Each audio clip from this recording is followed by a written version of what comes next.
Okay, hello everyone and welcome back to Sprocket, and today I'm going to be doing another countdown. However, this one's going to be of the French vehicles, and because I do not have as many French vehicles, I have barely just about one page of French vehicles.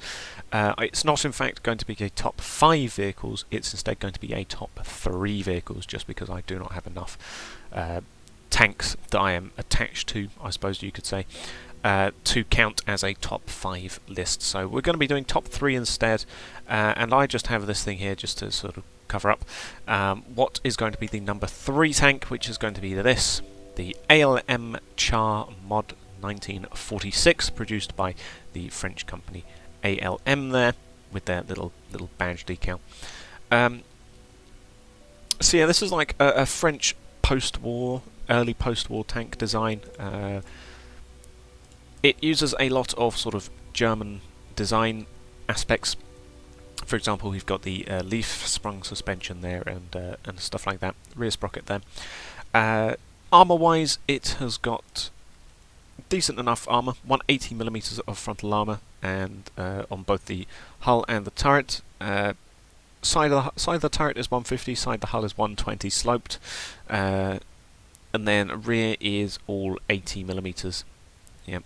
80mm on the rear of the turret as well. So, mobility wise, it has got, let's have a look, engine. It's got a 21.6 litre V12 engine. I believe this is meant to be like a copy of the Maybach, so it's meant to be sort of like a Maybach engine, stolen from Tiger tanks or whatever. And firepower wise, it's got a French 90mm gun, 326mm of penetration, which is nice and a lot. And yeah, it's meant to be sort of like an early French post-war tank development, just to get themselves back into the game, much the same as how something like the ARL was in real life, or the what's it called? Maybe it is the ARL that I'm thinking of. But yeah, much like how their other post-war tank developments was quick stopgap, let's get back into the tank design and game to show that we're still a major power sort of thing. So yeah, that's what this is meant to be, using a lot of sort of German parts and pieces and stuff like that, and lots of German techniques due to being under German occupation for most of the war. It does have some pretty fun little features on it. It's got like the little French roundel on there. We've got some other French roundels and French decals on there. A couple of 50 cals just for anti-aircraft. Mobility wise, it's not too bad. It is rear turreters as well, which I kind of like. I haven't really done all too many rear turreter tank designs, which I just thought it was pretty fun to try and do here. Mobility wise, it's not particularly that mobile. It is, after all, a heavy tank using German design cues. So yeah, there goes that mobility. But yeah, that is going to be the number 3 pick. The gun itself is obviously very, very powerful, very strong, very penetrative, and with about 6-second reload here, thanks to Sprocket, it's pretty good. So yeah, that is going to be the number 3 design. My number 2 design is going to be this, the RLM 35A. It's a interwar tank made by the French tank manufacturer brand that I've invented, RLM. I just like the look of this thing. It's meant to be based on something like the Lorraine 36, I want to say, and those sorts of other French artillery tractors, essentially. That's what this is meant to be based on. So some little wheels here with HVSS suspension, because that's the only other option beyond the regular suspension here. It does have a nice rear open section here. Here's the block where the crew sits, the main superstructure I should say, where the crew sits. It has a 27mm autocannon on the side, 25mm, French autocannon on the side, with 51mm of penetration. Obviously only a 2-man crew with the driver and gunner. Well, is he driver? Yeah, he is just driver, and obviously no radio operator, because early interwar France. But yeah, this is meant to be just a fun little artillery tractor, and it is pretty fun, pretty cool, pretty mobile. As you can see, little gun, isn't going to do all too much. 51mm penetration is fine for taking out, I suppose, possibly Panzer 1s and Panzer 2s. This particular gun mounting doesn't allow for azimuth rotation, however, yeah, it can traverse on the spot quite fast. There's good neutral steering for you. I actually did neutral steering for once with this thing. But yeah, obviously lots of rivets, riveted armour. I'm using the riveted plates as well for the rear structure, rear carrying area I should say, and the rear carrying area itself is actually just made with more extending plates just stuck to the side of the chassis, just to make it seem like it's got a wider flat bed at the rear. Yeah, various other detailings and things, and I just think this is a nice little sort of tankette artillery carrier, early war, well, interwar I should say, thing. So, mobility-wise, it has got a 6-litre V4 engine mounted somewhere roughly around here, I guess underneath, maybe back there, I don't know. Actually, I think the engine would be back there, it's just got the exhaust coming out the side, because I thought that looks cool. So, yeah, there's that. Armour-wise, obviously, not very good. Riveted armour, 10mm all the way around. It's not very good. It's an artillery tractor. However, before we go on to the number 1 spot, I am going to show some variants of this thing that I made, just as, I suppose, quasi honourable mentions, but we do have this, which is just the slightly upgraded version of it, the 1942 mod. There's this artillery, anti-tank, yeah, just anti-tank version of it, which, yeah, is rather heavy for the poor old HVSS suspension here in Sprocket, but yeah, it's mounting a French 47mm gun, I think, on it.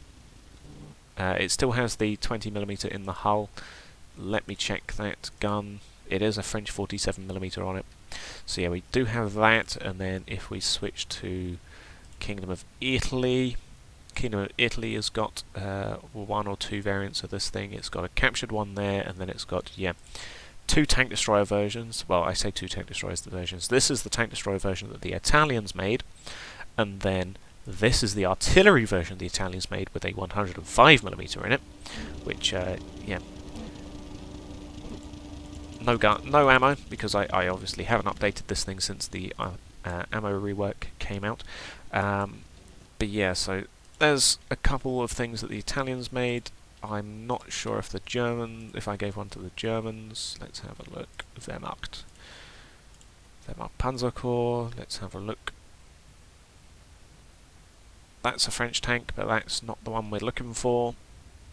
Maybe I didn't give the Germans one. Maybe I thought about it and ended up not doing it. I guess I didn't. But yeah, so there's a couple of things that I did for the French with that little design. I really do quite like that design.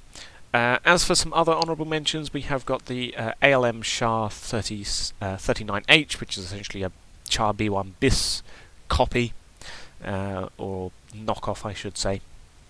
My knockoff version here. It does have a 75mm in the hull, a 47mm question mark, yeah, 47mm in the turret. Plenty of armour. I think it's got like 60mm of armour or something. Yeah, 60mm. 60mm of armour on this thing. I like the exposed tracks there. Very B1 reminiscent, which is the point. Pretty big, pretty tall, and yeah, with 2 guns, it's yeah, just a pretty cool French late interwar heavy tank, which I've made here, which I think is just yeah, pretty fun. So yeah, we're gonna have to give that an honourable mention. I suppose I'll chuck out an honourable mention to the Char 33T and the 36T, which are meant to be sort of D2 copies, and the final one that I'm going to give a shout out to is going to be the Char 35C, which is meant to be my what's it called? I've forgotten the name of it now. AMX 38. I think that's the French tank I was copying with this one. So yeah, it's meant to be sort of like the MX 38, which we know from sort of like water tanks, for example, or indeed from real life, I should say. But yeah, that's what this is meant to be. Mounting again a 47mm gun. All of these tanks are pretty slow, but they all have relatively thick armour for the interwar era. as per French tank doctrine. And I did, after all, use this chassis as a base for a couple of meme tanks. So you have, for example, the Char 3 and then the Char 2, which have either 2 or 3 guns extra respectively, and they also have a changed around turret design. I suppose I could also give an honourable mention to this, the ALM 165A,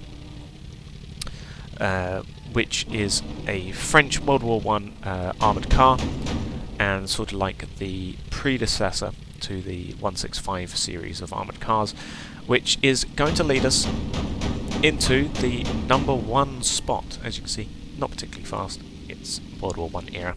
But yeah, it leads us nicely into the #1 spot, which is the RLM 165D, which is my only French armoured car here. However, it's pretty good for an armoured car, I'm going to say. In my opinion at least, it's pretty small, but also pretty nifty, pretty mobile here. Possibly the mobility rework might have done something to this. I'm not 100% too sure though. It could be just that I'm misremembering how fast this thing is, but I'm pretty sure it was faster than this. Clearly something has happened here. But yeah, it was pretty fast, pretty mobile, and it mounts a pretty decent gun on it. It's got a 37 or 37mm French gun in there. It's got some pretty fun little detailing, nice little turret, which I think is a 2-man crew. Yeah, so there's just one guy up there. It's a single-man turret with one guy up there. There's the driver there. It does actually have a radio operator in the form of the driver, which I'm not too sure how that works, but I didn't want to give it to the commander. But yeah, just a spare wheel on the side there. I just think it's a pretty fun little armoured car. Only weighs 3.84 tons, not too bad. And I did, after all, give one to the 2nd Armoured Division here, which is right there. Model 1942 with a longer barreled 47mm armoured anti-tank gun in there. Bolt-on extra armouring, just to increase the armour stat of it if you have applique armour, aesthetic applique armour off at least. Then it gives it a little bit of extra armour, and it is, after all, in the mid-war era, I think. So I think it's got a new engine in it as well. But yeah, it just means that it's essentially just a better version of the original armoured car. But yeah, so that is going to be my #1 spot. Not this, but the original version of this. Yeah, like I said, not as many tanks to go through. I don't really have that many French tanks here. But yeah, that is going to be my #1 pick, the 165D. So yeah, I will thank you all for watching, and goodbye.